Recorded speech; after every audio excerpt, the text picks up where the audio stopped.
ادھورا علم انسان کی مانسکتا کے لیے کافی خطرناک ہوتا ہے، خاص کر تب جب وہ علم کسی دھرم سے ریلیٹڈ ہو۔ ہمارے زیادہ تر غیر مسلم بھائیوں کو بھی اسلام کا ادھورا گیان ہے، یا یہ کہنا بہتر ہوگا کہ ان کو اسلام کا ادھورا علم ہی دیا جاتا ہے۔ ایک ایسا ہی ادھورا گیان ہمارے غیر مسلم بھائی اپنے دل و دماغ میں بٹھائے ہوئے ہیں۔ وہ یہ ہے کہ یہ لوگ سوچتے ہیں کہ اسلام دھرم صرف 1400 سال پرانا دھرم ہے اور محمد صلی اللہ علیہ وسلم نے اسلام دھرم کی استھاپنا کی۔ لیکن دوستو، اصل میں اسلام دھرم 1400 سالوں سے کافی پرانا دھرم ہے، اتنا ہی پرانا جتنا اس دھرتی پر انسان کا اتہاس ہے۔ یعنی جس دن اس دھرتی پر پہلے انسان نے قدم رکھا تھا تب سے اسلام دھرم موجود ہے۔ اس کا ثبوت یہ ہے کہ جب آپ قرآن کو پڑھیں گے تو آپ کو کئی جگہ آدم اور حوا کا ذکر ملے گا، جو کہ اسلام کے سب سے پہلے مرد اور عورت تھی اور تمام انسانوں کے ماتا پتا تھے۔ آدم اور حوا سے جب مانو جاتی کی جن سنکھیا بڑھنے لگی تو ان میں سے کچھ لوگوں نے اگیانتا یعنی کم علم کی وجہ سے اللہ کو چھوڑ کر بتوں کی پوجا کرنے لگے، یعنی مورتی، چاند، سورج، پتھر، پیڑ، کھاد آدی کی پوجا کرنی شروع کر دی تھی۔ تب اللہ نے لوگوں کو صحیح راستہ دکھانے کے لیے وقت وقت پر اپنے سندیش کار یعنی پیغمبروں کو بھیجا،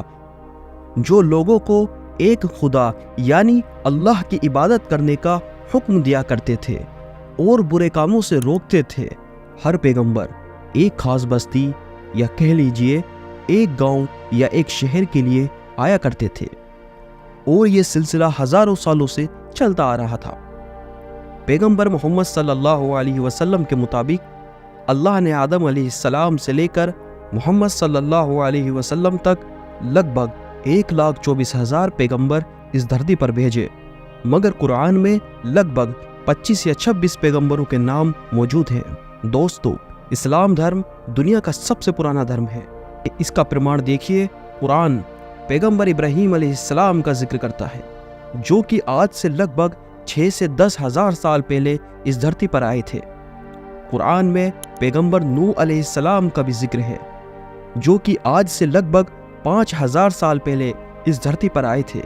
اور ان سے ہزاروں سالوں پہلے نہ جانے کتنے ہی پیغمبر آ چکے تھے۔ محمد صلی اللہ علیہ وسلم کی بات کی جائے تو وہ سب سے آخری پیغمبر تھے، اور محمد صلی اللہ علیہ وسلم وہی سندیش لے کر آئے تھے جو باقی سارے پیغمبر لے کر آئے تھے، یعنی ایک خدا کی عبادت کا سندیش۔ فرق بس اتنا سا تھا کہ باقی کے پیغمبر ایک خاص بستی کے لیے آتے تھے، جبکہ محمد صلی اللہ علیہ وسلم کو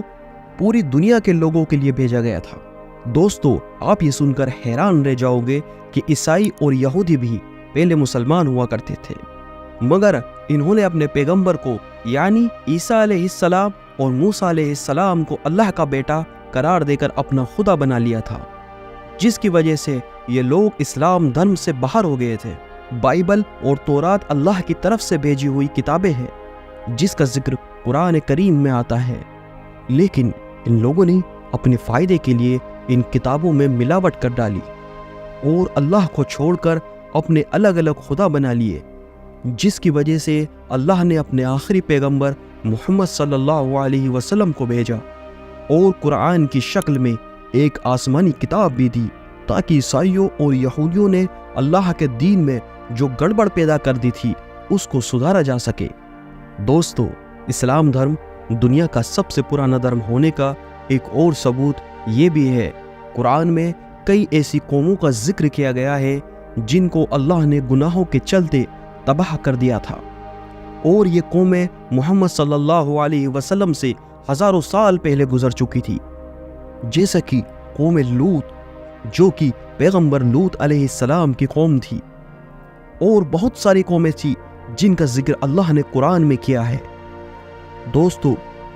کچھ لوگوں کی یہ بھی غلط فہمی ہے کہ وہ سوچتے ہیں کہ محمد صلی اللہ علیہ وسلم اسلام دھرم کے سنستھاپک ہے، حالانکہ یہ جھوٹ ہے۔ قرآن میں کہیں پر بھی محمد صلی اللہ علیہ وسلم کو اسلام دھرم کا سنستھاپک نہیں بتایا گیا ہے، اور نہ کبھی محمد صلی اللہ علیہ وسلم نے خود کبھی یہ دعویٰ کیا کہ میں اسلام دھرم کا سنستھاپک ہوں،